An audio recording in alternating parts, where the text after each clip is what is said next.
Huawei is one of the world's largest telecom companies.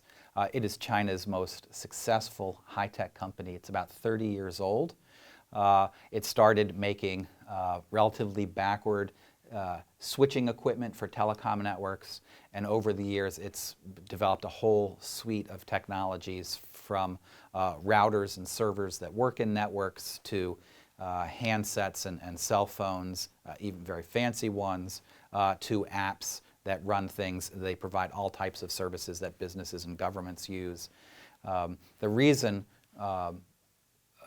many Americans and folks in Western governments are worried about Huawei are, first of all, the background of the company. It's a private company, but it started by Ren Zhengfei, who worked as an engineer in the People's Liberation Army. And there may be other personnel links between the company and the Chinese government, different parts of the Chinese government. But it's more important than just these personnel ties. It is actually what Huawei has done or may do, which really has people concerned. The first is Huawei has been accused of and actually admitted to in the past stealing intellectual property from Western companies. And so it committed this at least original sin, and some people think it's still engaged in it. If you look at the indictment brought against Huawei in January earlier this year, you'll see that they had apparently a program that rewarded employees for successfully obtaining technology from other companies. The second reason people are concerned about Huawei is that it does business in parts of the world that are subject to American sanctions, and apparently Huawei has violated those sanctions, and so that's another reason people are concerned about it. The third reason, and one that's probably gotten more attention now and is more enduring issue, is the idea that there is stuff inside Huawei equipment that allows them to see into your data, to violate your privacy of individuals, of governments, of companies, and that it's intentionally there, or that they could flip some switch and make your network collapse, or have something else horrendous happen to you, that it's something that the company intentionally has in there, or in combination with the Chinese government intentionally is doing this. The third reason, or the fourth reason, is not that Huawei is doing something intentionally harmful, but that it is a major telecom company of a strategic competitor of the United States, and simply by the existence of its equipment in Western networks, that creates new vulnerabilities for Western governments, businesses, nonprofits, individuals. Those are the things that worry people about Huawei. I think a lot of these worries are reasonable, but what we still don't know is how severe the threat is from Huawei across each of these domains. And what we also don't know is, given those risks, what would be the best policy alternatives. That's something that Washington and other capitals around the world are debating right now, and we probably won't solve that debate for some time. I think the idea that Huawei has never granted access to its equipment or the data that runs over its networks is hard to believe, because I think all telecom equipment providers have probably provided access to their home government at some point along the way. It could be that the Chinese government, when they need access, go to telecom operators like China Mobile, China Telecom, China Unicom, not the equipment providers. But that is just a lawyerly answer then that Huawei would give, as opposed to the reality. I think people should assume that the Chinese government actively engages in trying to obtain information from sources outside China, and some of that information sometimes is traveling over Huawei networks and equipment. And so whether Huawei is explicitly involved in that, or it's just simply the presence of their equipment, which may make it somewhat easier, I think that's at least how we ought to most likely conceive of the issue, and not pay so much attention to the type of press releases and statements that are coming from Huawei. Huawei and 5G are deeply and closely tied to each other and will be for a long time. 5G stands for fifth generation mobile telecommunications technologies. In the late 1990s, when the world was using second generation mobile technologies. The Chinese just simply paid royalties to telecom companies in Europe and the United States to adopt those technologies into the Chinese market. When third generation wireless technologies came out, the Chinese developed their own standard alongside the Europeans and Americans and rolled those out through China Mobile, one of China's telcos. Modestly successful, but still basically just used inside China.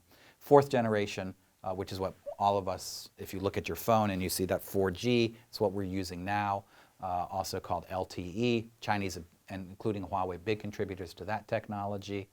China has a lot of, Chinese, including Huawei, have IP in that, and every time a phone is sold or equipment is sold, some of the royalties go to Huawei. Fifth generation technologies, which have just been developed and are being developed now for mobile, will allow super fast broadband communication, not just from for movies and streaming video and games that individuals can use, but machine-to-machine communication at unbelievably rapid speeds so that you can have autonomous vehicle networks or distance surgery or virtual reality networks and things like that. And Huawei is deeply invested in 5G, the biggest contributor in terms of IP to 5G. That all said, I think it's really important for people to know that 5G ain't ready yet. As much as there's been so much hype around it, there is still no killer app yet for 5G. We've got the space in the tubes that carry data, the ones and zeros, but we don't have a business model that is necessarily yet ready to figure out how we're going to pay for this.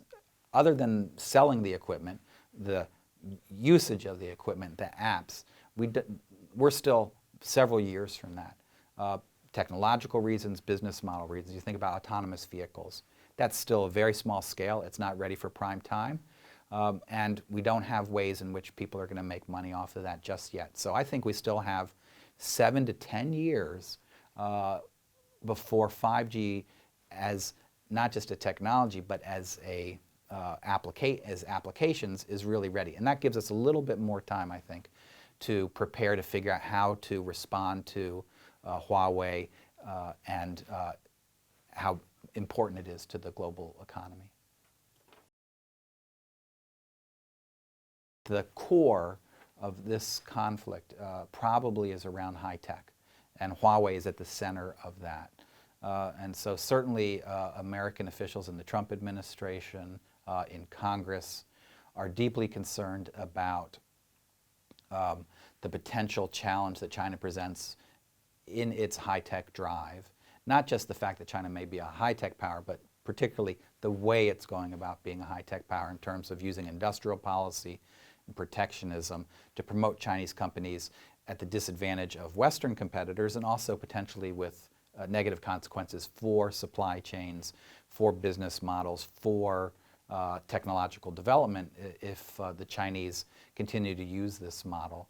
Huawei is connected to all of that. It's China's leading high-tech company. If you took Amazon, Microsoft, Intel, rolled them all to one, that's how important Huawei is to China, even though it doesn't provide all of those services, but that's how important it is. And so China's quite defensive about protecting Huawei, promoting it, and of course the U.S. and others are quite concerned about Huawei for exactly the same types of parallel reasons, some of which I touched on before about Huawei and the type of activities it could be engaged in. So however the trade negotiations turn out in the coming weeks, whether we get a deal or whether we don't get a deal, the technology competition between the United States and China is going to continue into the future. Huawei will be at the center of that competition. We're going to try to figure out either how to manage that competition or we're going to devolve into a much more heated high-tech conflict whose boundaries are still unknown. The current trade tensions the U.S. and China have are partly about market access and just can the U.S. sell as much as it should be able to sell to China, whether that's agricultural goods, industrial goods, services. That's something President Trump cares a lot about and is a big part of the negotiations. In addition to that, though, the other part of the negotiations are really about China's economic system and industrial policy, which is now centered around China becoming a high-tech power. And China uses a whole variety of industrial policies, from financing, standard setting, competition policy, tariffs. You name the tool, the Chinese have it in their arsenal to promote domestic companies to obtain technology, engage in R&D, to scale up, to acquire market share in China, to go abroad. China becoming a high-tech power in and of itself isn't really a threat to the United States and the West or other high-tech powers. It's how China's going about it. It's this usage of industrial policy in a very discriminatory way by a country the scale of China that creates problems for others. So that's the worry. And Huawei is connected to that because Huawei receives certainly plenty of benefits from China in terms of industrial policy and support. And so there's both a commercial concern as a result of industrial policy and how it could affect the global economy and the U.S. economy and jobs. There's also a national security concern, since our economic foundations are central to our national security foundations and our power, but also these technologies are often dual use, and so it's particularly in telecom.